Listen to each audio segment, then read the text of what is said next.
Good morning, everybody. We will be getting started momentarily. I'd like to ask for the members of this committee to situate themselves within the chamber. I'd also like to ask if there's any other members who are not part of FFA but like to participate in the dialogue for this morning's meeting. Please take a seat within the chamber. I want to take the time to recognize our visitors and guests here in the gallery. Most especially, I'd like to recognize the Secretary of Labor, Madam Beneventi, who's here with us this morning. Good morning, Madam Secretary.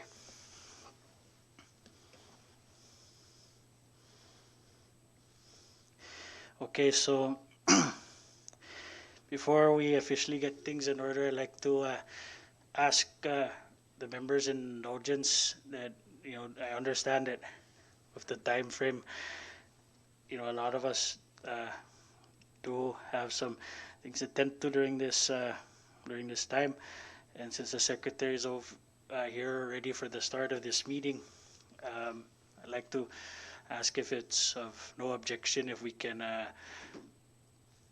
start off once we call the meeting to order to head down straight to miscellaneous so we can entertain any questions we may have with the Secretary of Labor during the dialogue. Thank you, members and colleagues. Okay, looking at the time, if we're gonna follow Sambolinian Standard Time, we're right on time, but here it's 11:10 in the House chamber. So that being said, this meeting of the Committee on Federal and Foreign Affairs is hereby called to order. At this point in time, I'd like to take a moment to recognize the members of the committee who are here with us this morning. I'd like to recognize first and foremost to my right, Representative Ivan Blanco, to left center, Representative Tina Sablan, and to my near left, Representative Richard Lizama and Representative Joel Camacho. Sitting here as honorary members for this part of the meeting are our colleagues, Representative Edmund Villagomez, Representative Jose Tibus, and we're privileged to have both the Vice Speaker and the floor leader here with us today. I want to I'd like to state for the record that our Vice Chairman, Representative Lee Pan, is under the weather and he is convalescing right now, so he won't be with us this morning. And we do have Representative Ralph Yumo who will be joining us momentarily. So we move on to the order of business. I'd like to ask if there's a motion to adopt today's agenda so we can properly conduct business. It's been moved to adopt today's agenda. Is there a second? Oh. It's been moved and seconded. Any discussion on the agenda? Okay, all those in favor of the motion say aye. All those say nay. The ayes have it. Today's agenda is hereby adopted. Now, prior to convening of this meeting, I did ask if there was any objections, if we can bring up the items that we're going to be discussing under miscellaneous prior to what we agreed to act on during our last meeting. So I'd like to ask again for the record if there's no objection, can we move down to miscellaneous for the sake of our guests being here at this time? Members? There's no objection? Thank you. Okay. So there being no objection, we go ahead and proceed down to miscellaneous. At this point in time, I'd like to ask for the Sergeant of Arms to escort Secretary Beneventi to join us here in the gallery.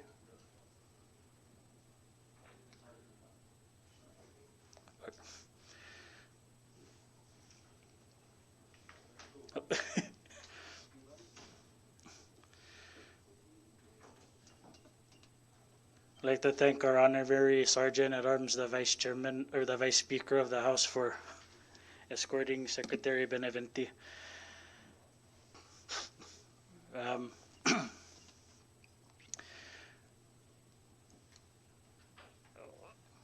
also, I'd like to formally welcome Secretary Benavente to this FFA committee, and if it's of no inconvenience, could you please introduce your escortee this morning? Certainly, Chairman. Castro, to my left, I have our Department of Labor Administrative Hearing Officer, Ms. Jackie Nicolas. Thank you very much. Good morning. So, pretty much this is a question and answer forum that the members did request during our last meeting in regards to matters regarding pandemic unemployment assistance, which of course has been facilitated by your office. So in a little bit, we will be opening the floor for questions that any of the members may have, and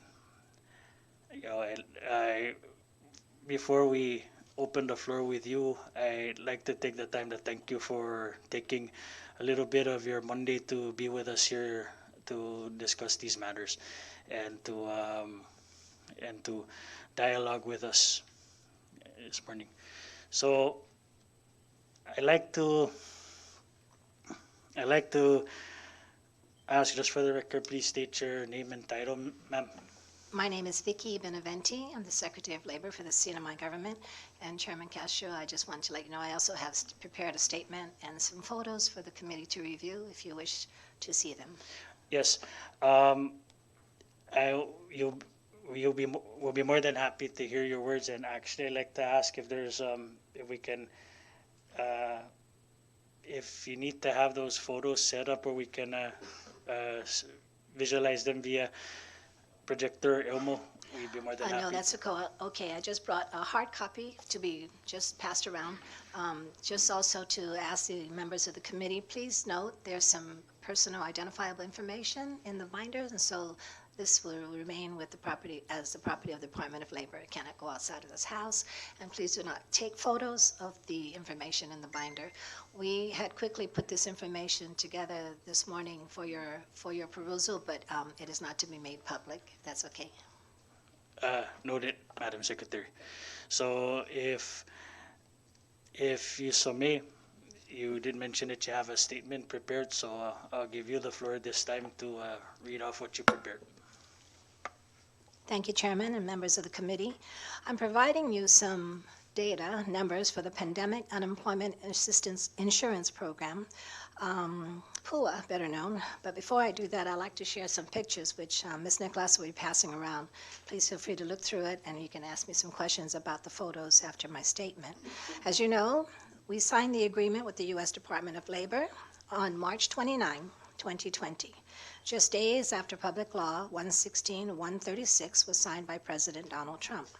On June 10, the U.S. DOE awarded the CNMI $70 million, a portion of the FPUC and PUA grant. In accordance with federal guidelines, we launched the program 1 week later on June 17, 2020, just a little bit over 90 days as of today.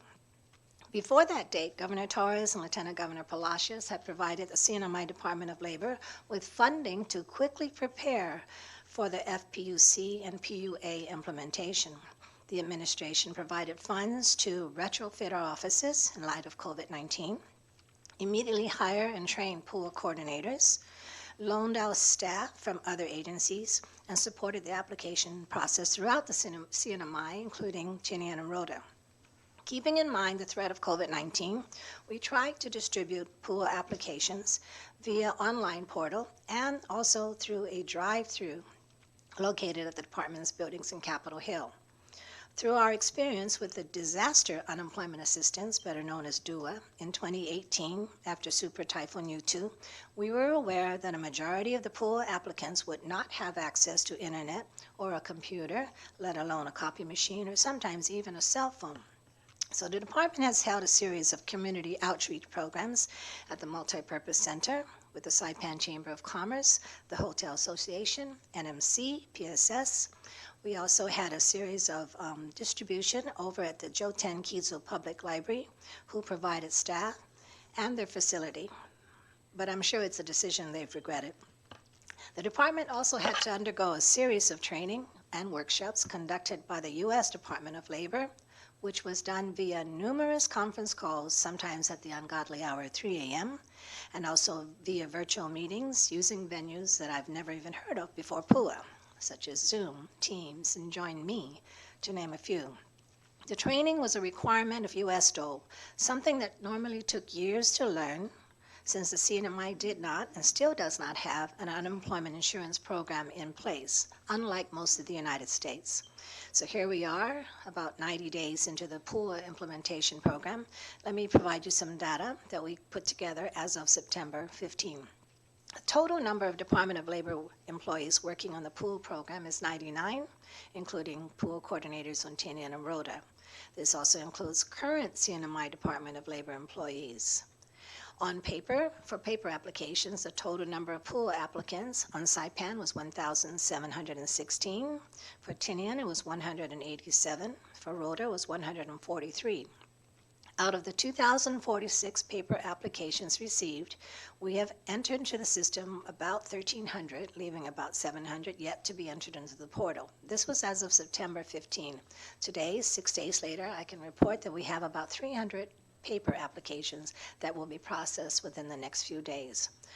Online applications, Saipan, we received 9,666 online applications. From Tinian, 542. From Rhoda, 451. So a grand total of about 9,891 applications have been received. But please note, many applicants were applying both online and by hard copy, resulting in duplicate numbers when we were tallying applications each week. The total number of applicants that have been paid PUA benefits is over 5,280. The total number of PUA funds dispersed up to the week of September 14 is about $80 million. For the past several weeks, CNMI DOLE has received about 200 to 300 PUA applications for weekly claims and less than 10 for initial claims. Every week, we continue to assist 500 PUA applicants in person at our offices in Capitol Hill. Looking ahead, the department is working with key stakeholders to revive our economy and to begin retraining our workforce to gain the skills they will need in tomorrow's job market. I appreciate your time, and I am ready to answer some questions now. Thank you. Thank you very much, Secretary Benavente. I know I do have a few questions on my side, but I'd like to open the floor for the members to ask any questions they may have at this point. So whoever from those of you from members, I recognize Rep. Camacho. Thank you, Chairman, and thank you, Secretary Benavente and your hardworking team for making it here this morning. And I also want to thank you because I have been encountering that issue with a lot of constituents, having to explain to them the difficulties that we're facing because there's a tendency to compare us to Guam because Guam has their unemployment assistance program in place for I believe for a decade now, if I'm not mistaken, and that this is our first time for the CNMI to encounter anything in this scale or magnitude. Well, my question is, for those those delayed PUA checks, or first, the first question, I guess, to follow up on that would be, when is the deadline actually for when the funds will be depleted or? Chairman Camacho, the deadline for applying for a PUA benefit is December 31, 2020. Okay, so the follow-up question to that is for like the delayed PUA checks or the delayed PUA funds for certain individuals, like if it's, some of them have had payment schedules scheduled for like last month in August and then they were moved up to September. So like, does it go beyond the deadline if they're past the December deadline for those individuals? Yes, let me address that. Many claimants have put on their application incorrect routing numbers for the bank, incorrect account numbers, and even incorrect addresses. Those kind of things will delay their payment online. If a payment has been processed, say, to the bank, and it was with a wrong account number, a wrong account routing number, the bank has notified us that they will revert or return that payment back to PUA, and the next payment will have to be done by paper check.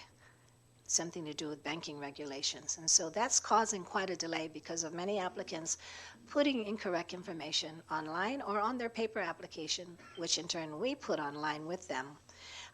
Also, to that note, there are many applications that we have intercepted that have become fraudulent applications because we take the time to do due diligence for each application, reviewing each and every single line of an application, address, email address, telephone number, bank account, most important, the documents that accompany every application, such as check stubs, furlough letters, anything that has to do identification, citizenship status. And so these things take a lot of reviewing time. You may compare us to Guam, but if you say Guam is seen to my this and that, I will tell you that the director of Guam, Director of Department of Labor Guam, has told me that they have millions of dollars in fraudulent claims being processed because Guam is pretty quick to push the button. Not to say they're not doing due diligence, but I think we're slower because we take more time to review every single item on an application to prevent fraudulent claims from being processed. And I can tell we have almost close to $1 million in fraudulent claims that we have intercepted since day one. And we thank you for that, your diligence and in your efforts in properly screening out those applicants. Sorry, my last question, Mr. Chairman. For the delayed checks, because I've been hearing that some individuals have received lump sum amounts. So for those delayed individuals, like the ones that are expecting a PUA checks, or maybe because of lack of information or proper information on their part, will they be receiving lump sum checks as well? It depends, Chairman, on what the applicant had put in their information. A lump sum, I think you're talking about, is the initial claim. So someone who files a PUA claim from March to September, or March to August, or March to June, will have a lump sum, an initial claim, which is a pretty big amount because it includes all those weeks, and it's for PUA $345 a week, and FPUC at $600 per week, and so that's about $900 per week for those weeks from March to June or March to July, whenever that applicant submitted his application. After the initial claims, a PUA applicant, if he is still unemployed, will file for a weekly claim, and those amounts will be smaller. I see. Chair, sorry, last. And I've also overheard that there's been some complications due to our PO box system. Can you explain to us how that's affecting the process right now? There's a complication only if the applicant put PO box something or put PMB something and then PO box. The correct address should always be a PO box number, and then if they have a different PO box or PMB address, that should come on the second line. And that causes a delay if they put PMB first or they put SVRB first or CHRB first. Those checks will not be processed. Thank you, Madam Secretary. Okay. And thank you, Mr. Chairman. I yield for now. Thank you. Thank you, Rep. Camacho. Any further questions from the members? Representative Sablan. Thank you, Mr. Chairman, and welcome Secretary Benavente and Ms. Nicholas. I wanted to ask some questions that seem to be coming up again and again from the constituents that come to us requesting help, believing they've fallen through the cracks at labor. So the first has to do with issues just getting anyone to answer the phone and getting anyone who does answer the phone or responds to emails to actually be able to answer their questions. And I know a couple of months ago when we stopped by Labor to observe operations, we did see the call center that had been set up, but I think that there were still issues about, just even having a voicemail where people could leave messages and making sure that people who call to inquire actually get a call back and actually get the answers that they need. So has there been any progress made in improving customer service, I guess. Definitely. When you first came to our office, Representative Sablan, I explained to you that we had a call center that was located outside under a tent, right? Right. The elements are there, the wind, the rain. We had 10 cell phones. Today we have 20. We are having about 2,500 phone calls in a month in August, and now it's September 21. We have an average of, we have accumulated 1,200 telephone calls. The numbers are going down because I believe that more pool applicants are getting assistance either in person or by phone. You'll see in the pictures, the call center has moved from outside to the outside of a building with an actual solid floor and a roof over their heads. Always keeping in mind the staff safety, we have to think, where are we going to put 100 people to process applications? Not in person so much as by telephone or online. So even today, you'll see the pictures in the binder, there's about 10 people in line waiting to process their pool applications in person. And this is because some of those 10 don't have an internet access or a computer, or they just can't figure out how to fill out this weekly pool application. Every week, they'll come up and ask the same questions. How do I process my weekly application? And every week, we help 500 people in front of those lines. So if you can see in the binder, you'll see the photos of day one when we actually process pool applications in the middle of the road. So today, where we have them closer to the building, right outside of the building with plexiglass and masks and hand sanitizers and taking every precaution we can, not just to protect our staff, but also to protect the public that comes to us. So you get 2,500 phone calls a month, 500 people that you help in person every day, 500 in person per week, per week. because we limit 100 per day, so we can actually adjudicate these applicants. And do you have people who are assigned to respond to emails as well? Yes, we have 3 staff assigned to email. Even the number of email has gone down from thousands to just several hundred, but that's every day. Okay. And is that enough? And I guess the reason I ask is because I know many of my colleagues, myself included, we also have trouble getting through to labor. Either the phone rings without any answer, or we're told we'd get a call back and then we don't. And we're calling on behalf of constituents who are also having trouble getting through to the call center. So I guess I'm wondering if there, what can be done to do even better. I appreciate that there are more phones and maybe more staff have been assigned, but it seems like this is a continuing frustration for the people that we're all trying to help. Well, I think from the sound of the numbers, the situation has gotten better and not worse. Remember, this is an unemployment insurance program that CNMI never had in the past. So we had to work out what was working for our applications, our applicants, and what was working for our staff, keeping in mind, again, COVID-19 and its safety and health measures. The numbers have gone down as far as phone calls and emails because we are actually helping more people online and by telephone. The telephone system that we have now, or have had since the beginning, is when it rings, it doesn't mean that the phone is not being answered. It means that the applicant or the pool coordinator is already on the line, but you don't hear a busy tone. I'm sorry, that's just an aggravating feature about this phone system we have. It'll ring and ring, but actually the pool coordinator is on the other line, or on that line talking to a pool coordinator. And it takes an average of 40 minutes per pool applicant to finish a call. Not 5 minutes, not 10 minutes, 40 minutes to an hour, because not only do they have questions, but we have requests to upload documents. We have to walk them through on the process of uploading documents, and then they have to go back to their employer and says, I need a letter, I need check stubs, and so the process has been going on and on.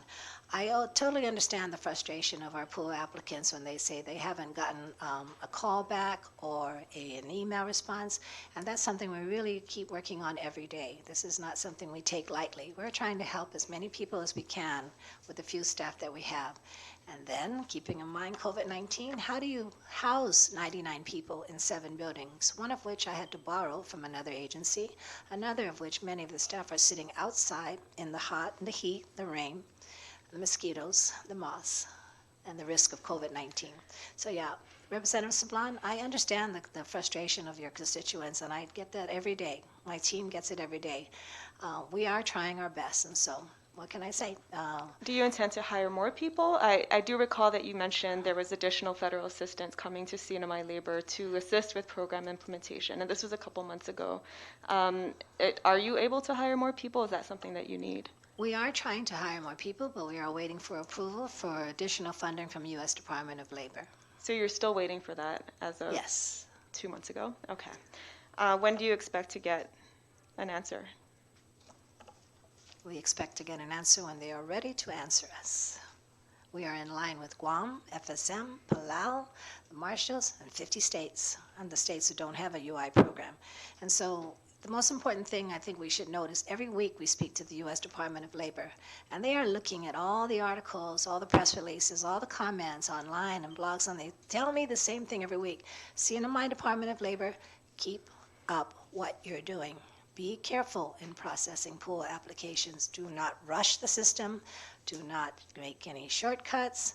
And they understand the stress levels we're going through because they are going through similar things in the United States. Millions of out-of-work Americans, millions waiting in line for PUA assistance, millions still not being assisted because of the FPUC deadline that passed, millions.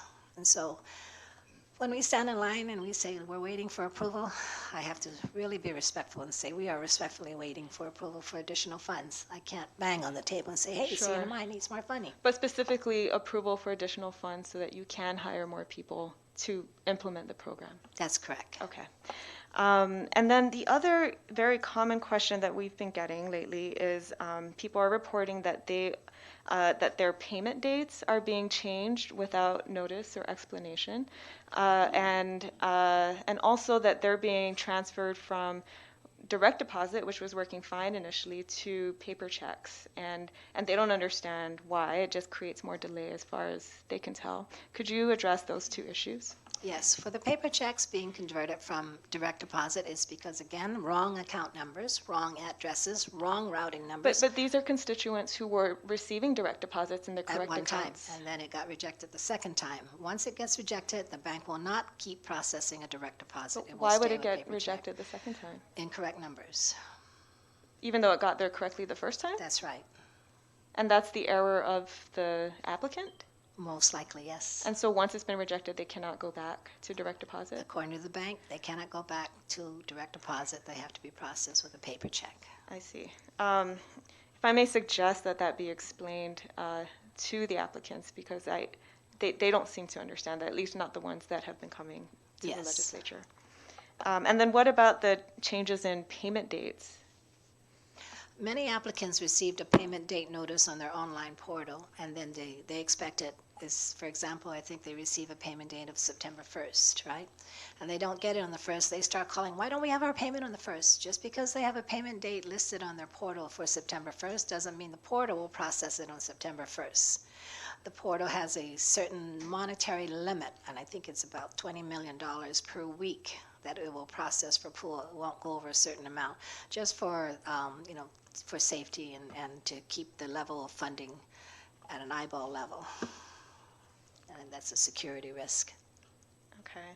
And are there systemic problems with the online portal that are only affecting the CNMI? And are these issues that are being addressed? Because it seems like we hear again and again about glitches in the system. And I think you mentioned, again, a couple months ago that it's the same vendor that worked on the portal for Guam. But are we the only ones really seeing these types of glitches that are delaying applications? Of course not. Guam is experiencing similar problems, so is Palau FSM. Is the vendor fixing them? Every day we are talking to our vendors about all the OPCs, that is the work orders that we issue. Yes, the vendor's trying to fix them. 90 days into this program, it is not a perfect system. Since day one, we've had problems with our wonderful online portal. Lessons learned. Mm-hmm. Okay. And then my last question, Mr. Chairman, before I yield for now. We are also getting reports from public school system teachers that their summer pay counted against them in the calculation of their PUA, and they were told that they were not eligible for the full amounts of unemployment assistance during the furlough period because of their summer pay, even though that pay was earned throughout the school year prior to their furlough, and their summer pay is really just their regular pay that's stretched out to cover their summer months. Is this an issue that labor is looking at? Teachers have reported that they've inquired about this multiple times, but that they have not received any answers. We have issued several press releases with regards to the public school system's lump sum, and we have explained that due to the federal requirements, any earning is an earning, whether it be lump sum for the summer months or earnings every week for regular school time. Earning is an earning. And so if they're not sure about their lump sum and PSS employees still have questions about that, we will be happy to answer that and address it in another press release. Sure. Is that an issue that could be appealed, and who would receive that appeal? We've asked the U.S. Department of Labor for guidance, and I don't think that's something that can be appealed. An earning is an earning, whether you earn it as a teacher, as a lump sum, as overtime, part-time, an earning is an earning. And then again, it depends on the threshold of the PUA amount. The funding is $345 a week. If you earn more than that, you are not qualified for PUA. Thank you. If I could just add to the question Sure. about appeals, I am the Administrative Hearing Officer at the Department of Labor, so I receive and review PUA appeals. With respect to your question regarding appeals, if someone disagrees with the determination issued by either our Benefit Payment Control Unit or our PUA Center, then they would file their appeal with my office, the Administrative Hearing Office. However, if the question was more with regards to appealing to the law, that is what Ms. Benaventi was speaking to. However, I will apply the applicable law, but if someone disagrees, they can always file an appeal, so I would not discourage anyone from doing that. Okay. Thank you, Ms. Nicholas. I yield, Mr. Chairman. Thank you, Rep. Sablan. I do want to remind the members that in the event that the first round from the members of FFA ceases and we entertain questions from honorary members, we will entertain a second round should need be. So I guess we got a line forming in regards to Q&A. So first I'll recognize Rep. Blanco, and then afterwards the floor will go to Rep. Lezama. Thank you very much, Chairman. Good morning, Madam Secretary, and your team. Good morning, Chairman. But has the Department of Labor received any PUA fraud protection grant? If so, how much? We are working on applying for a grant for fraudulent claims processing. Yes, that is something that was just brought to our attention a week ago. Okay, thank you. My second question, I hear that the PUA payments are in the higher amounts. What's the average payment? It's between $10,000 and $15,000 for an initial claim payment. Okay, so what will be your message to recipients of these amounts? Save huge that amounts? money. We don't know what's going to happen after December 2020. Thank you, Chairman. I yield. Thank you, Madam Secretary. Thank you, Rep. Blancos. Rep. Lezama, you're recognized. Thank you, Chairman. And good morning, Madam or Secretary Benaventi. When the person come into the office, do you give him the claim number, or you use the last four of the Social Security number? How is that? How do you provide the applicants a number that they can call in to track down the application? Do you give them a claim number? No, Representative Lezama, there is what's called a Benefits Rights Information Handbook for every application, hard copy and online. The instructions are clear. It's the claimant who signs on, obtains a username, a password, and a claim number will be assigned to the claimant. It is not given by the Department of Labor. No, I'm talking about the person that comes into your office because they don't have access to internet. What kind of prove that they came into you? Because I'm going to come into the next question. How do you do that? Do you give them a sequence number, a claim number, or do you go by the Social Security number? We assist the claimant get online if Okay. they come to us Okay. in person. Then that Yes, answers my and question. that is what they will receive, their own claim number using their own personal identifiable information. Then that answers my question. My next one is that there's so many phones coming into the office and a lot of them are not being answered. Can you use one of those lines, a recording, say this claim number is now under process, giving the idea of that person that is paperwork or his application? Representative Lezama, did you see the binder? Yes. Okay, in The the logo. month of June and July, thousands of calls, thousands of emails. We record everything that the applicant is telling us. We try to get to every single one of them in time. Yes, we do record everything. Okay, so you do have an access to a recording that tells, oh, my number, for example, 150. Your number 150 is now under process. It's in the databases or whatever it is. That tells the applicant. So they don't have to call their representative and ask us to help them. Why can't you use one of those phones for that purposes only? Oh, I see, you're talking about an electronic recording.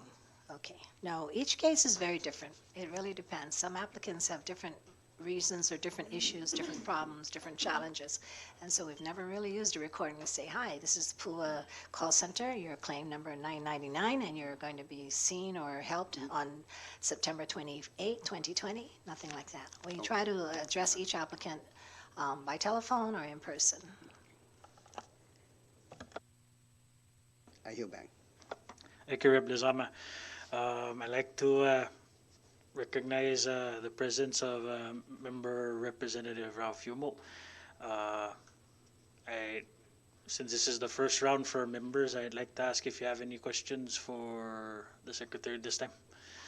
Okay, at this point in time, the Chair will entertain questions from our honorary members this morning. So to those sitting here in an honorary capacity, the floor is open for your questions. Recognize Repetibus.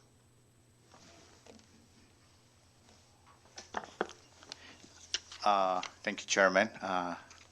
Thank you again, Madam Vicky, for your presence here to answer our questions. I just have this question that I would like to ask. It's regarding the, how do I say it, CWs, no? So there's this C11 and C09. I'm not sure if you can answer that, but maybe you might be familiar with it.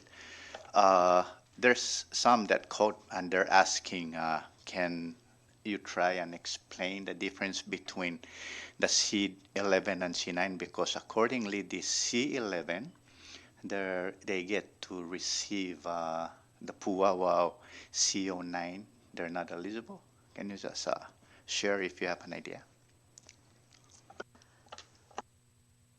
One moment, please, Chairman Utbis.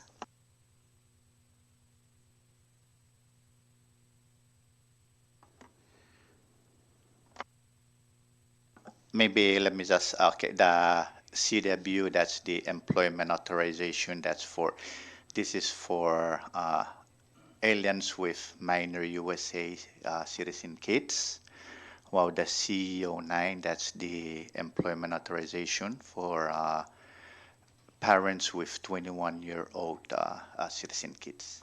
So put it simply, PUA is only for eligible U.S. citizens and qualified aliens.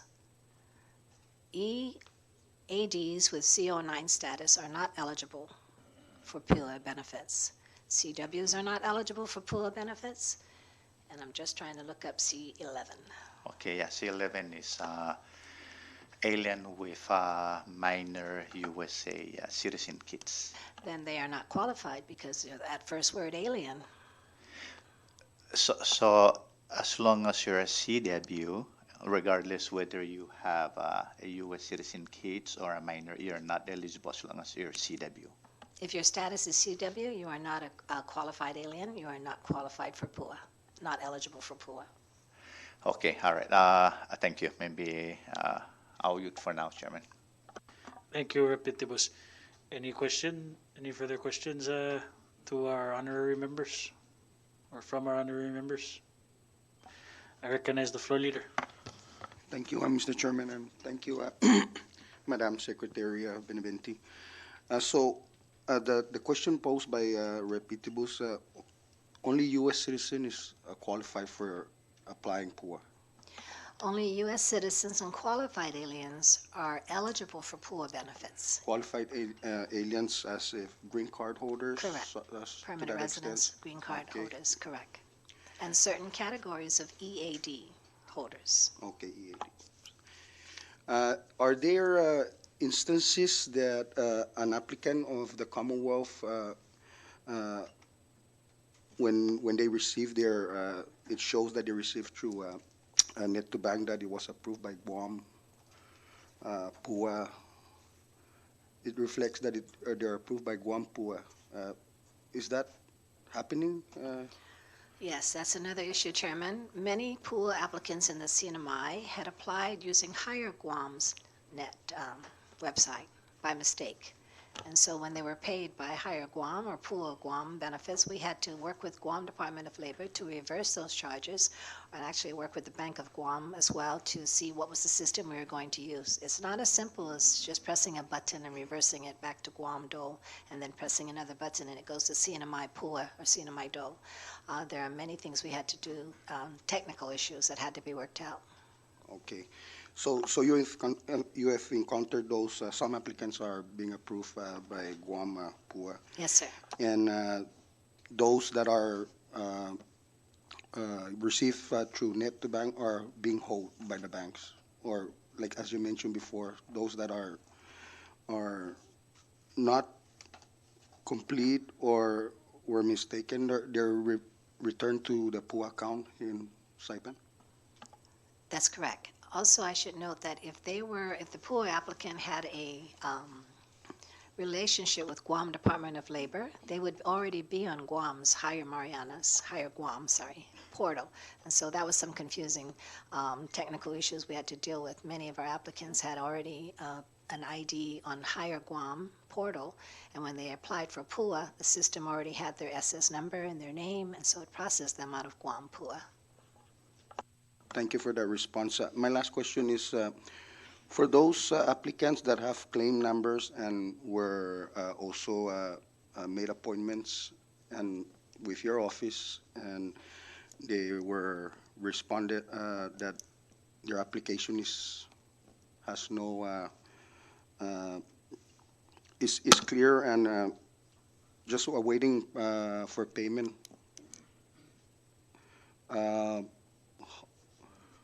How do they verify again, like if a month or two?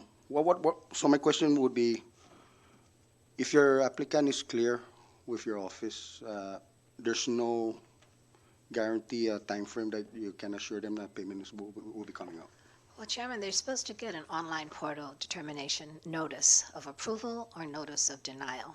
After they receive that notice, a payment should be processed within 7 to 10 working business days. That's in a perfect world.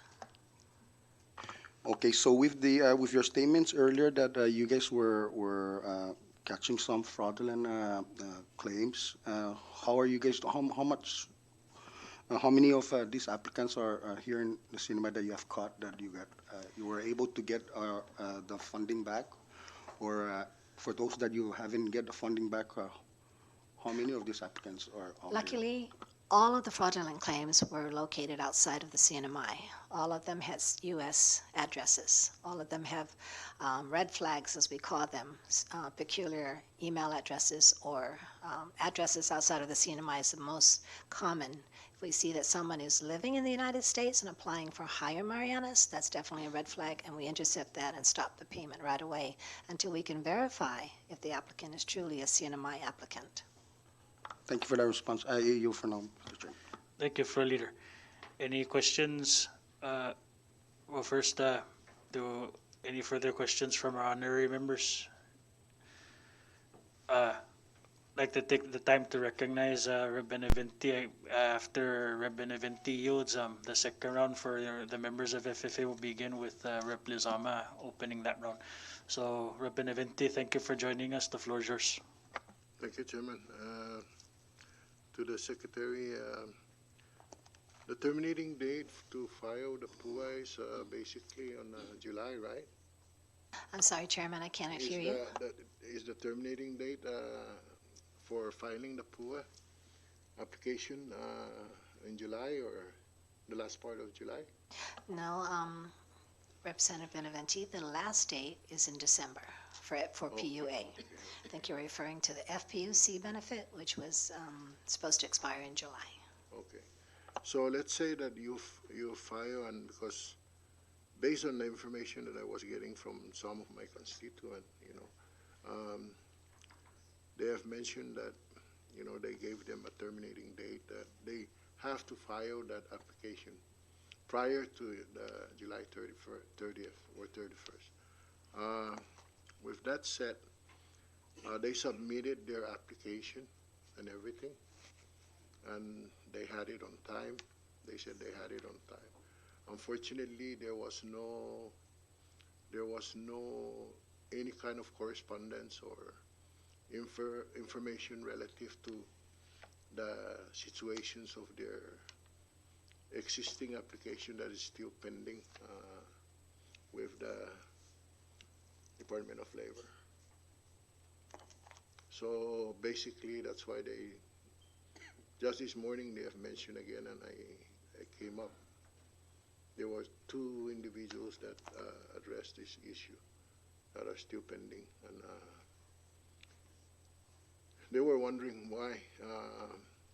One individual, he said that they were supposed to put it into his account. They told him that they were supposed to put it into his direct deposit. Unfortunately, they took back that information and they said that they were going to issue a paper check.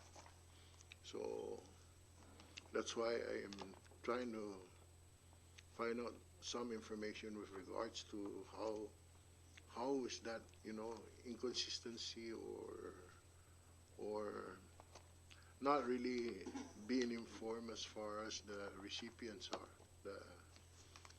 the recipients of the applicants, I would say. I just kind of want to find that out and see where do we go from here. May I ask Representative Benavente, have those 2 pool applicants tried contacting the Department of Labor through phone?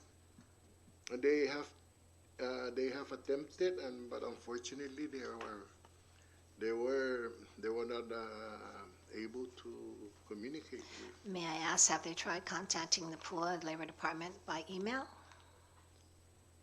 And they did, but it's showing on the computer that it's they're still pending resolution with regards to their application. And may I ask, has that applicant tried contacting Dole in person? I don't think she did try to contact somebody in person, but if there's any individual that you have your office of a line, so this individual will more or less be responsible to cater for those confused applicants that are still pending, just to avoid animosity and stuff like that within our community, and all this misinformation type stuff. I think it will be best if we can all work together in communicating so we can more or less help each other. That's basically what I'm trying to do, is to try to share with you, so maybe we can come to a amicable solution on how we resolve this issue. Thank you. Thank you, Rep. Benavente. Okay, we'll entertain one more question before we hit the second round. So, Rep. Babalta, if you saw me. Thank you, Chairman. Thank you, Secretary, for being here with us today.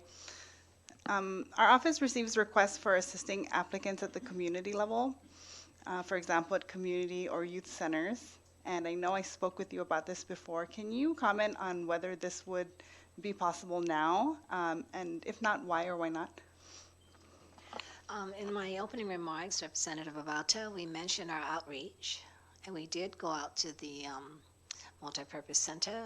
We tried distribution of pool applications at the Carolinian Affairs Office. We tried distribution at certain venues that we found it's not conducive to processing PUA because there are many questions per applicant.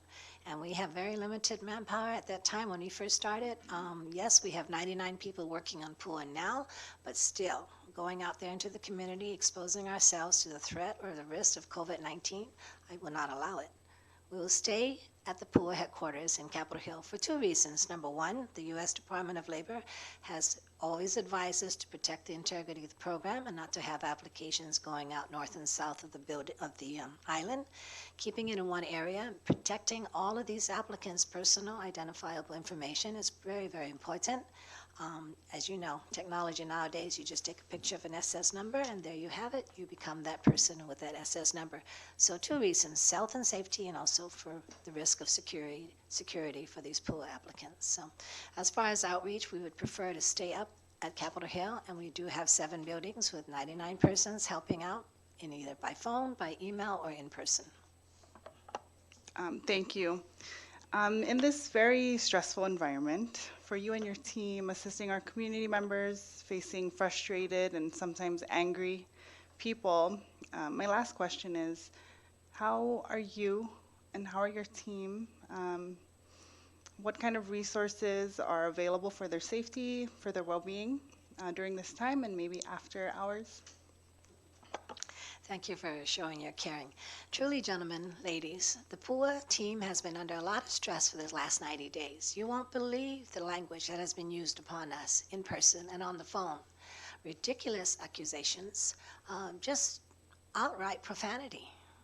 I can't believe this comes from people on our island because generally our people are kind and generous and patient. But I understand the stresses that our people are going through because I can hear it every day. Atrasao, Idibi, Atrasao, Ibanco, Atrasao, Itododo. I understand that. And then I always have to say, let us do our job properly so we can keep PUA coming. And not just PUA. Any federal public benefit has to be done correctly, processed. And so with our team, we have daily briefings. We also have weekly department briefings. We have a lot of back and forth talking about what happened during your day. What was the best thing that happened today? What was the worst thing? And many times the worst things are from our own public officials. Sad to say. Instead of using your powerful voice to help us and support us and call us and ask us what we need, some of these public officials have the audacity to go and use social media as a political tool. And I'm losing my voice because I'm getting emotional. You can tell I'm under stress, yeah? But I'm grateful to this PUA team. They have been under a lot of stress. They have heard from their families and friends by phone, by email, coming up to their house in the middle of the night, early in the morning. Can you help me? Can you help me? And they know they can't do that at home. They have to come to the office, help them online, stay within the legal boundaries of the federal program. Let's all do our job and help each other. Use your voices to help us. Many of you have called to offer me water, cases of water, tents, benches. I appreciate that. But there are a few of you who have used that social media tool to a very, to the point of letting my staff become more depressed, more demoralized. And I tell them, no, this is a political season. Don't pay attention to that. Do your job. Do it as best as you can. Disregard the negative talk out there. Just do your best as you can. And for that, I'm so grateful to the Department of Labor. Thank you. Thank you, Secretary. I'm sure we are all on the same page, wanting to assist our community, and we are very grateful for you and your team, and your hard work. Thank you, Chairman. I yield. Thank you, Rep. Balta. Before we proceed, just want to just give that window in case there's any more questions from our honorary members before we start the second round. Okay. Recognize the Vice Speaker, then followed by that Representative Lizama. Thank you. Thank you, Mr. Chairman. And Madam Secretary and your staff, thank you very much for updating us on the status of the PUA or the PUC, and you also mentioned about DOA. I'm very proud that within less than 6 months, you have assisted nearly 10,000 of our folks and distributed a huge amount of federal funds. You mentioned 70. I'm pretty sure it's going to go higher. Just imagine, $70 million has been distributed, and that helps our economy. with our situation, furlough, and everything else, fighting the COVID-19, this is a tremendous help for our Commonwealth. And I understand your frustration. And I'm glad that you mentioned that some of our public officials are hampering on your operation. There's no way that would work. As an elected individuals, we should not use social media to taint the progress that Department of Labor, CNMI, has done. It's very sad. And I hope, from my heart, I want to extend my appreciation for your good leadership and for your staff that are really, really wanted to help our great people of the Commonwealth. Mr. Chairman, I yield for now. Thank you. Representative Lizama. Thank you, Vice Chairman. Ms. Benavides, Madam Secretary, I experienced your workload. I used to be in charge of the elite when we used to have the immigration, and we used to process thousands and thousands of applications, and we received those kind of calls too as well. What I just want to ask you, just to clarify, you do have direct deposit, and you said if the number is incorrect, the account number is incorrect, the check or the deposit money for that individual is returned back to you. And you have a second chance to redeposit that to the bank, is that correct? No, Representative Lizama, the second time, if it's rejected, will be changed to a paper check according to the bank due to NACHA regulations. I don't know what that acronym stands for, I apologize, but if it's rejected once, the bank will say no more direct deposit. This next time, the pool applicant will receive a paper check from finance. Thank you for the clarification. I guess I yield for now, but before that, once again, I want to appreciate for all the things that you do. Like I said, I was in a position before, and I received calls just like you. This is during our immigration, and it was frustrating, but I was glad that I was put in there by the FBI. I want you to know that. So I was tougher because I was under the federal. Well, thank you. I yield back. Thank you, Rep. Lizama. I also want to thank Rep. Camacho for pro-teming the discussion while I take care of something real quick. Madam Secretary, I'd like to kind of touch back in regards to a question that Repetibus, it was actually a question I had, but he beat me to it. In regards to, these issues with, in regards to the definition of qualified aliens, has your office reached out to the delegate, or in regards to clarifying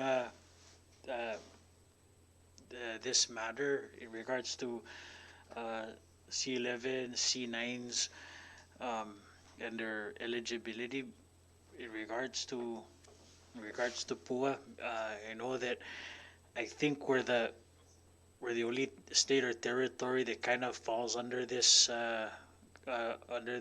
distinction where we have these statuses and permit holders in the U.S.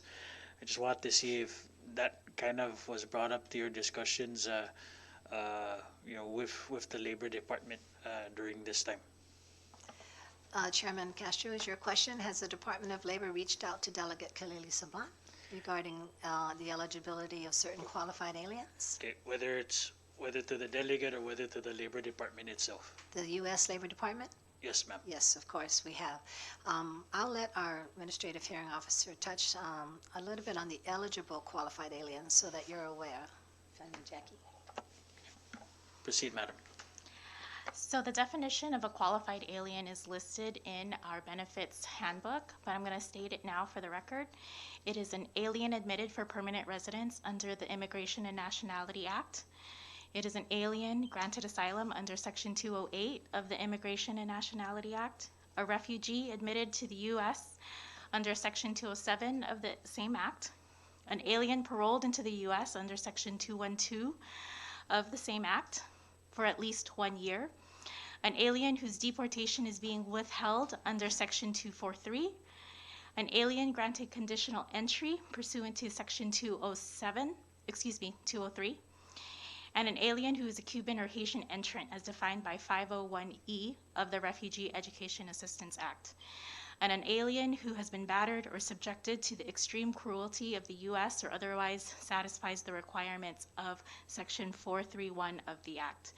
This law is established, and we actually are required as a department distributing federal benefits to verify the alien status of anyone who is not a U.S. citizen before we distribute those benefits.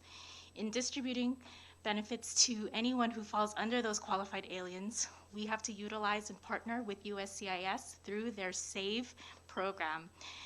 SAVE, I believe, stands for, I don't have the acronym at this point, but it is their database of everyone's immigration status. So whenever an applicant indicates that they are not a U.S. citizen, we have to take their information and run it through the SAVE system. The SAVE system typically takes about 5 to 10 business days to give us a result. In there, the result will tell us whether or not, based on the information that we provide, whether or not they are a qualified alien.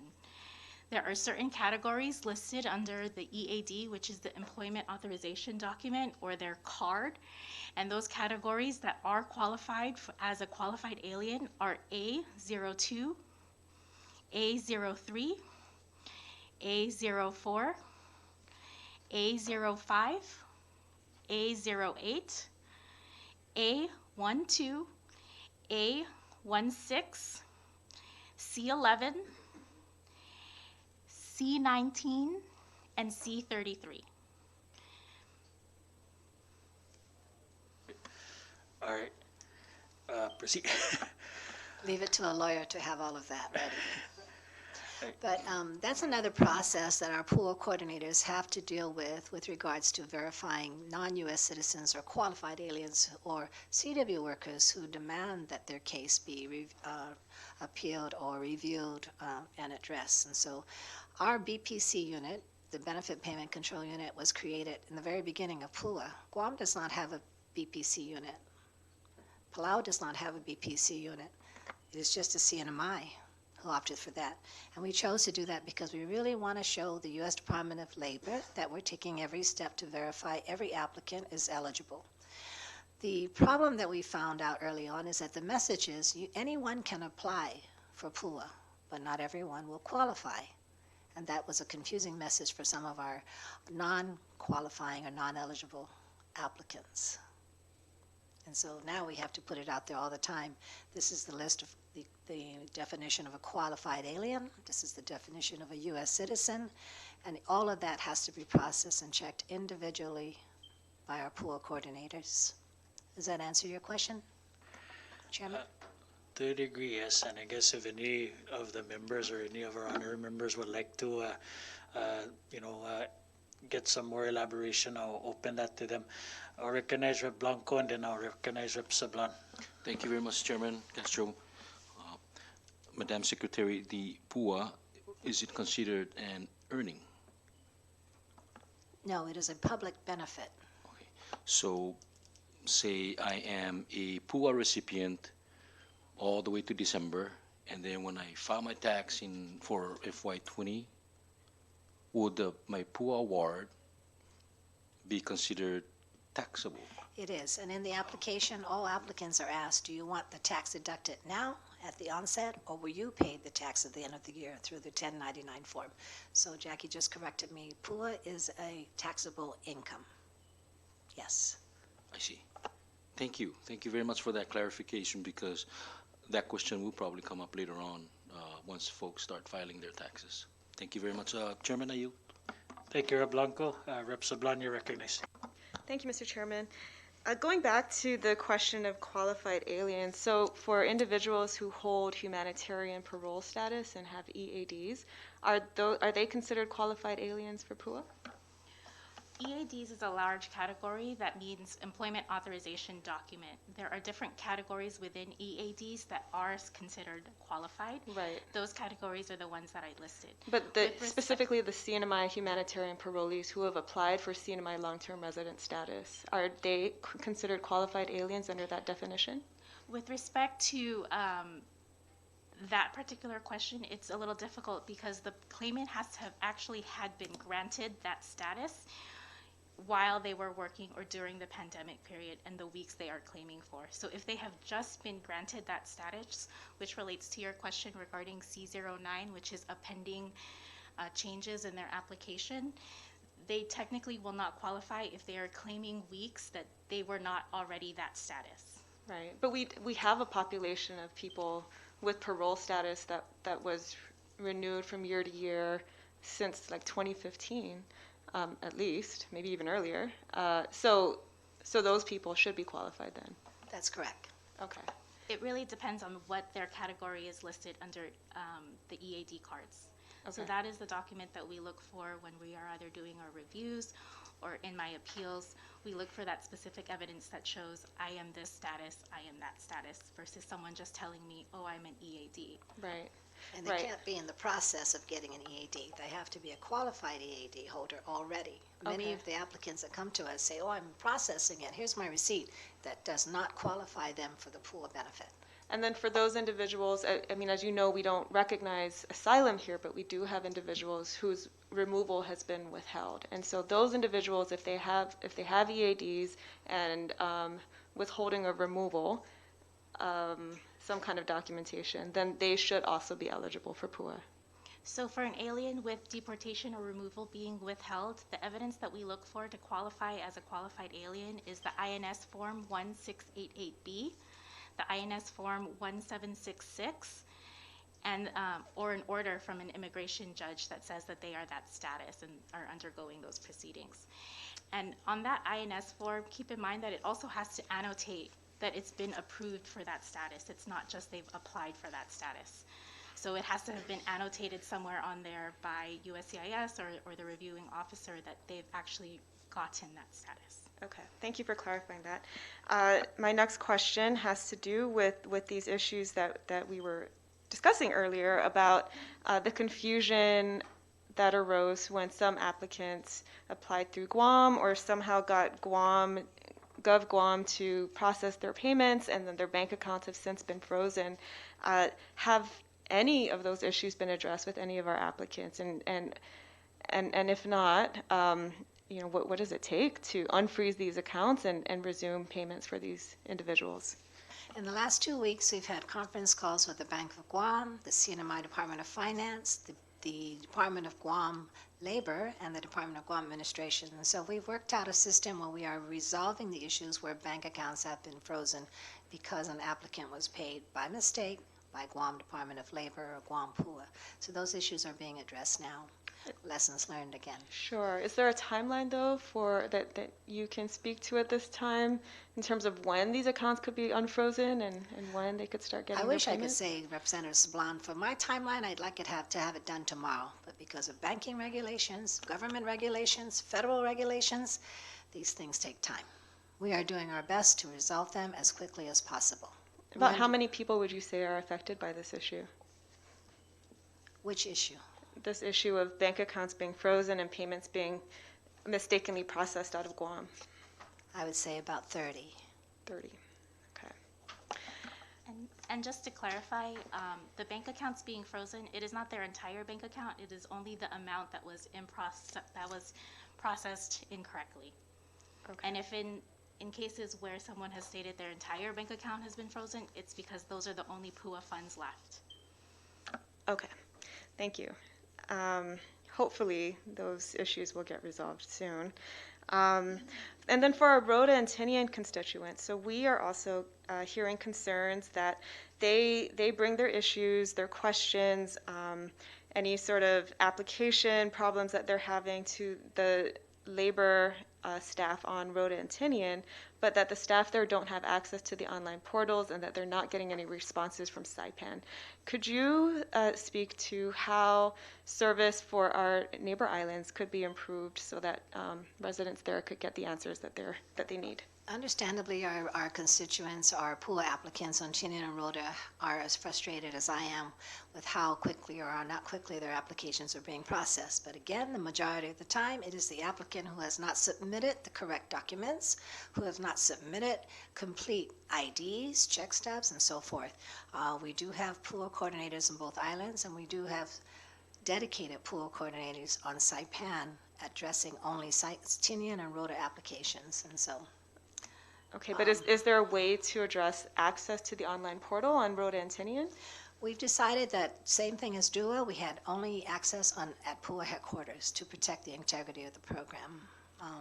There's just too much of a risk of fraudulent claims or the system being hacked if the application was going to be processed in several parts of the CNMI and not just one area. But you're saying here on Saipan you have dedicated staff that only address Rhoda and Tinian issues that they receive from those offices? Yes, ma'am.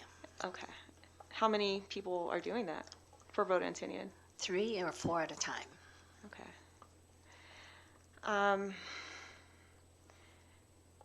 And then I really just had a couple more questions and then I'm done. Yes, I know we're running a little long on time. Did labor furlough any employees? Of course we did. All government agencies furloughed employees. Are we here to talk about furlough or are we here to talk about PUA? We're here to talk about both, actually. So the question that I was going to get to on the furlough issue, Madam Secretary, is how many staff have been furloughed, and then have any of them been called back to assist with PUA? 8 staff were furloughed. None of them have been called back to assist with PUA. Huh. May I ask why not?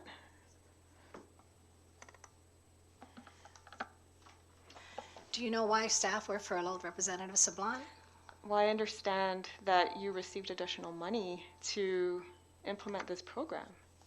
Chairman Castro, are we here to talk about the furlough of the CNMI Department of Labor employees, or are we here to talk about the PUA program? Mr. Chairman, this is relevant to PUA implementation. I'm not sure where the hostility is coming from. The question has been about implementation of this program. And if you're having staffing issues, if you had people who are experienced with DUA implementation who have been furloughed, and if there's money to recall them so they can assist, I guess the question is just why not? I never said I had staffing issues.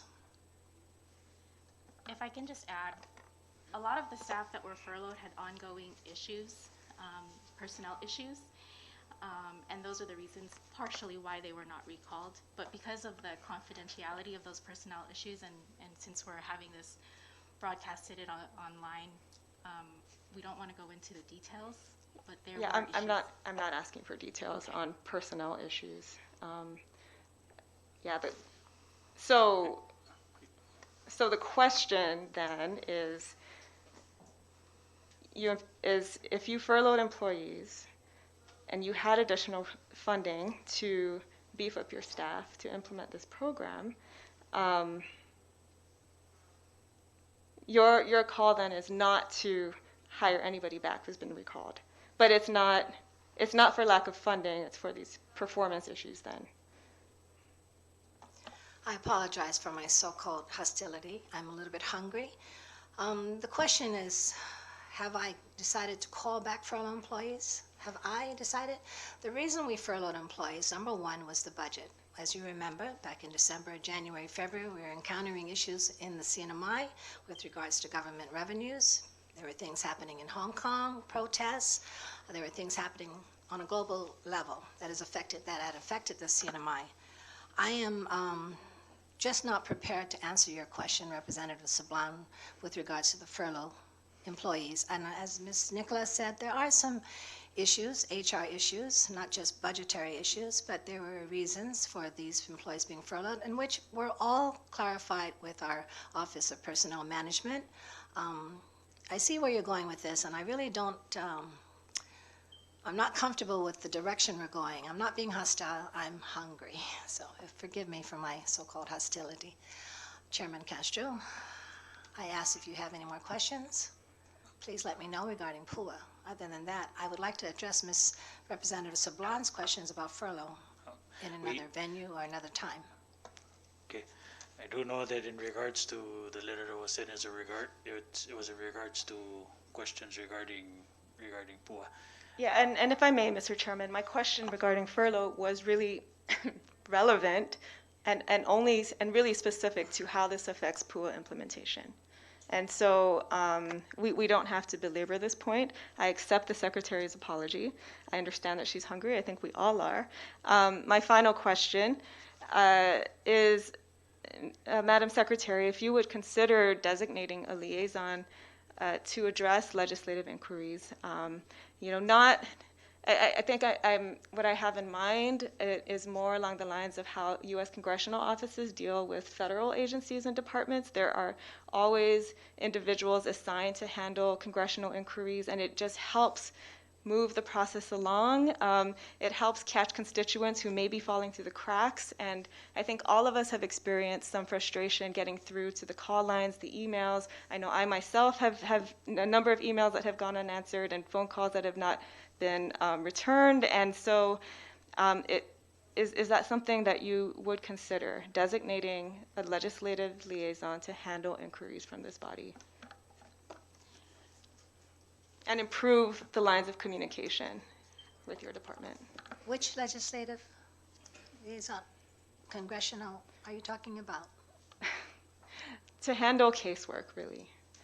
So similar to how the congressional offices have legislative liaisons that they deal with at the different federal offices, it would really help in this case where you have thousands and thousands of applicants, hundreds of people that you deal with every day. They often come to our offices as a last resort. And when we're not able to get through on the phone lines, when we're not able to get responses by email, it would help to have a point person that could handle legislative inquiries on behalf of constituents to do casework and make sure that people aren't falling through the cracks. Let me get this straight. You're asking me to appoint someone to deal with just this legislature on issues regarding pool applicants? When we get constituent inquiries, is there a point What makes person? the pool applicants that are coming to you any different than the pool applicants who are standing in line at the pool office? I'm not saying, So I'm not therefore, saying, I I'm don't not want to give saying. any favorable treatment to I- anyone no, who comes no, to this no. body. I am not They all saying. are treated the same, whether they come to you Madam or they Secretary, come to Mr. me. Chairman, Point would of you order, please point of restore order, some Mr. decorum Chairman. here? Order. Can we take a break? No, we can finish up soon. I don't know where this hostility is coming Chairman, from, Ms. break, please. Secretary. Can we go Take a break. recess? Thank you. Recess. Call a short recess. I don't.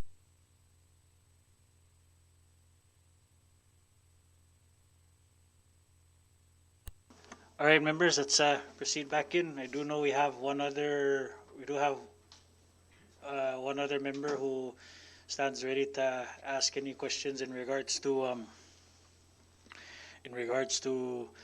the matter at hand with the secretary in regards to the questions we might have in regards to PUA. So we got four members here. So we got our quorum back. We now rise back out of recess. I do know that the last question we had was via Rep. Sablan, and at this point in time, you still have the floor. After you, the chair will recognize Rep. Camacho for his second round. Thank you, Mr. Chairman, and welcome back, Madam Secretary and Ms. Nicholas. Hopefully we've all had a chance to cool off. Just my last question, I wanted to clarify that and make it very absolutely abundantly clear that in suggesting or requesting a legislative liaison to handle constituent inquiries, to handle casework. I am not at all suggesting that favorable treatment be provided to anybody.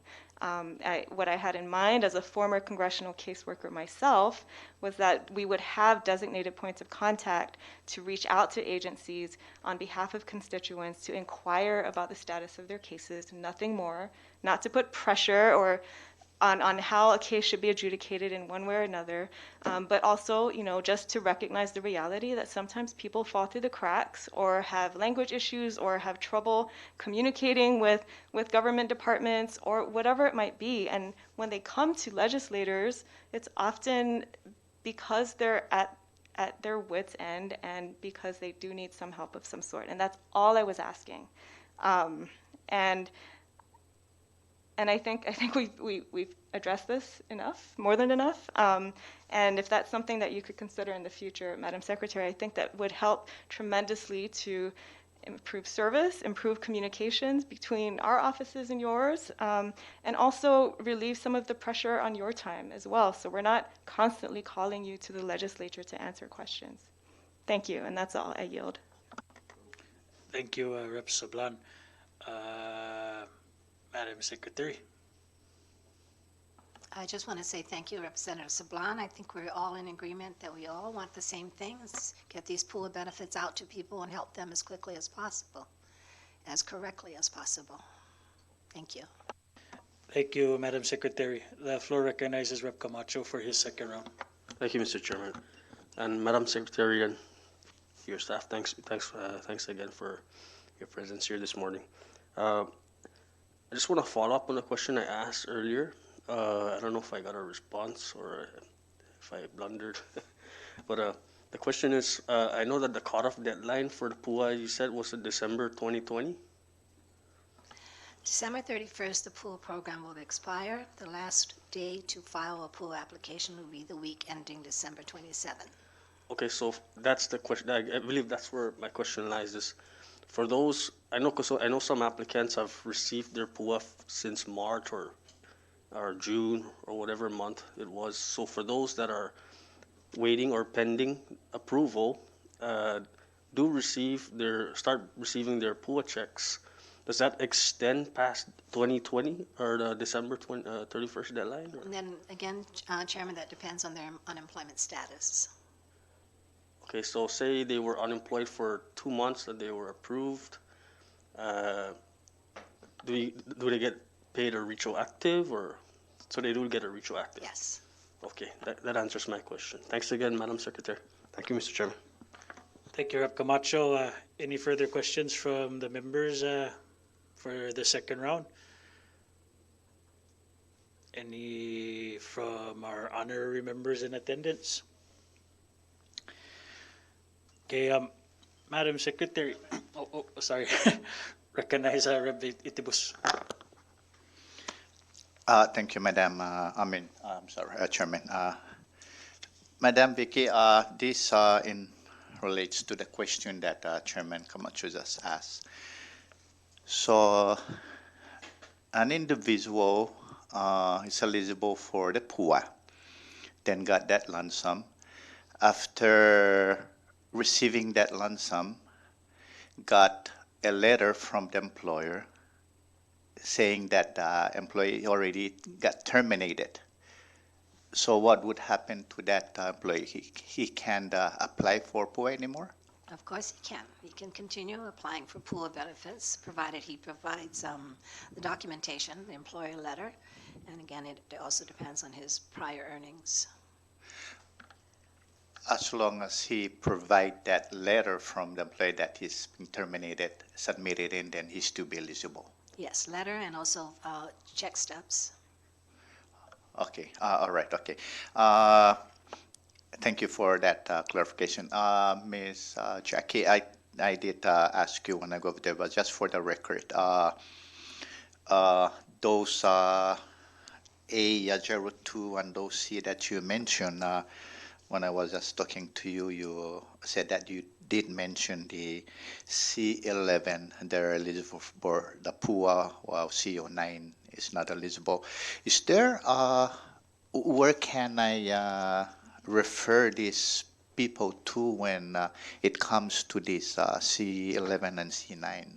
Because I've been getting call from this, and seems like they're not aware. And of course, myself too, I'm not sure. So, is there a website that they can be, or I can refer them to?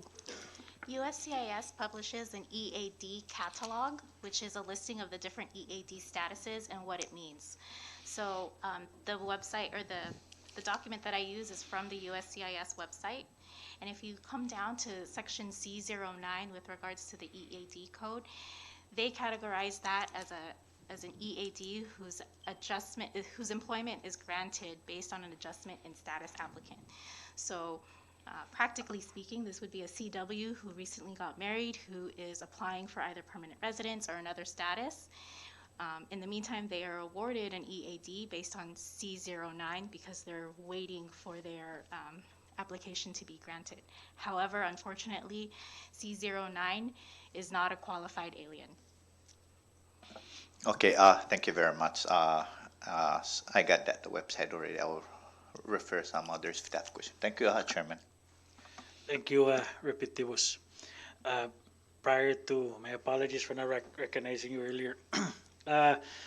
Madam Secretary, I just wanted to kind of ask if any of the congregates that you've dealt with in regards to PUA applications have mentioned this to you. So we've had we've heard situations, at least my office has heard situations where they've already went through the process with labor and everything went through, and they're still waiting on those still waiting on payments, and I guess that they're just waiting on a call from finance. How often, in regards to getting their checks, how many of those complaints that have been similar to what I just mentioned have come back to your office? Because I know, like, it's not necessarily a fault on your departments, and because you scored them away already.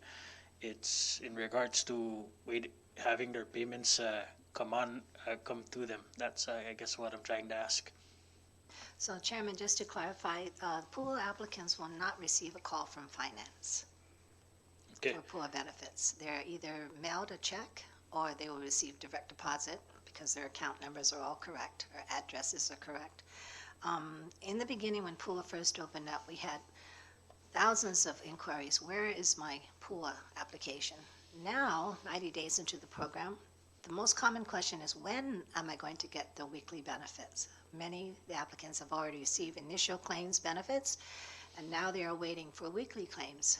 And then we look back at their application. For the most part, an applicant will have filled out an application last week, and they expect it this week, and that's just not how it works. It takes time again to review the documents, confirm the status of each and every applicant, and it takes 7 to 10 working days after they have received a notice of approval, and they can also appeal if they have received a notice of denial. Okay. Thank you. I guess that clarifies it for me. And I guess the last question I have is, our office has received a few trying to see what's the proper term to use here, has received a few calls when the department has done outreach at, say, places like the multi-purpose center.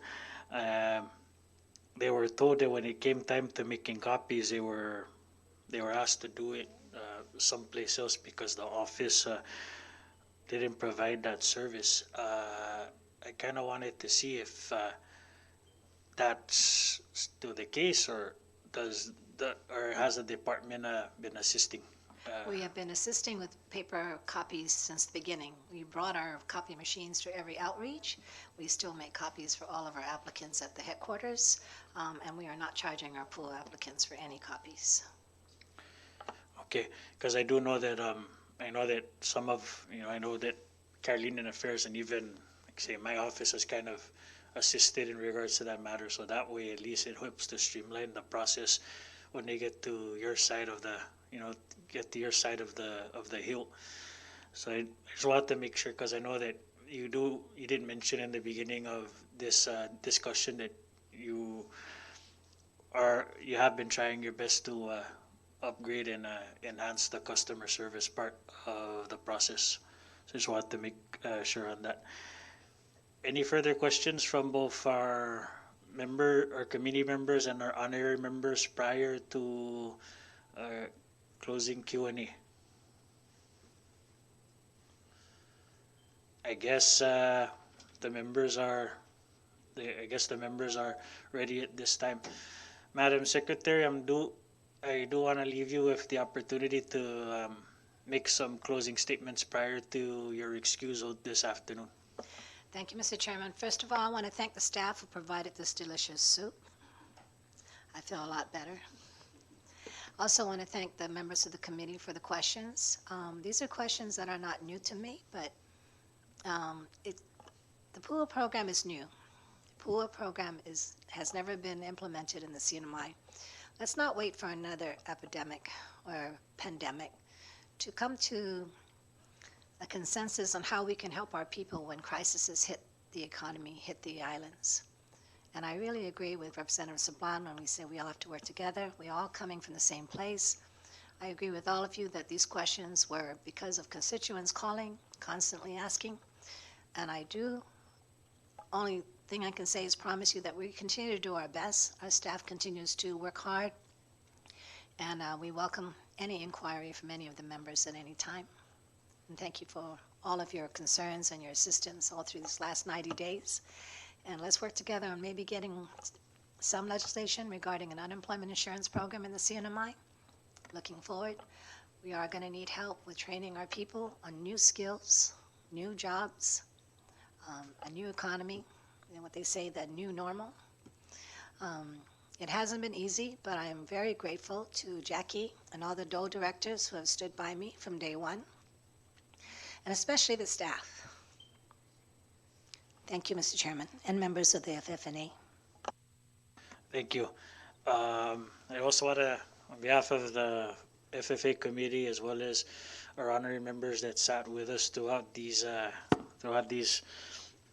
last several minutes, I'd like to thank Madam Secretary, yourself, as well as Jackie, for being with us here this morning. I do know that with each question that was answered, I know there might also be questions that come here and there. And I do echo the sentiments of the members here that communication is key. So I like to ask for, as chairman of this committee, as well as a member of the House, to please have your staff maintain those channels of communication. So if anything comes our way that we need an address from you, it can be addressed in an accurate and expeditious manner. But I thank you for taking time out of your schedule. I know this is keeping your department busy as well as yourself. So I'd like to thank you for taking time out of your schedule to be with us here. At this point in time, Madam Secretary and Jackie, you're hereby excused. We'll call a little bit of a short recess to bid adieu to the Secretary.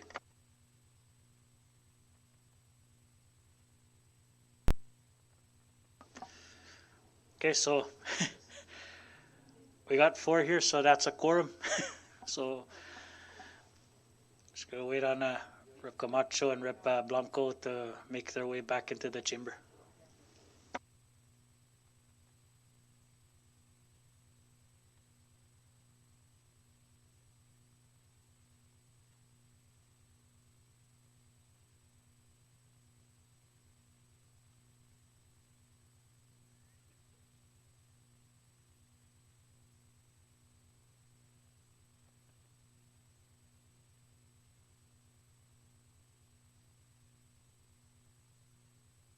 Okay. Okay, we're back out of recess. That was I guess in regards to how strong our appetites were, that was a marathon. Thank you very much for the questions that both us as members, as well as our honorary members posed or presented to the Labor Secretary. I hope that can help us in regards to the matter that we had discussed with her, as well as the representatives of her department. We're back into our order of business, and I thank your patience, members, in allowing for miscellaneous to be pushed up to the calendar. Now we're actually was supposed to start off today's meeting, which is new business, and that's the adoption or the discussion of adopting House Joint Resolution 21-08 HS1, which includes amendments that were presented to this body at our last meeting, which, if I'm not mistaken, from the author who's here with us this afternoon, has amendments that came after discussions with the administration. So just to reiterate the changes that were made to this House substitute, it changed the title from requesting that the Honorable Governor oppose any increase in destructive military training and testing in the Northern Marianas to support the Honorable Governor Ralph D. Lungureiro Torres in his continued efforts to protect the CNMI from military activities that harm human health, the environment, culture, and quality of life in the Marianas. There has been new literature that was added based off of those discussions, and I believe it's the first paragraph of the resolution itself, which of course is based off of the movers' discussions with the governor and his representatives. So I am aware that these did come from those consultations, and during our last meeting, we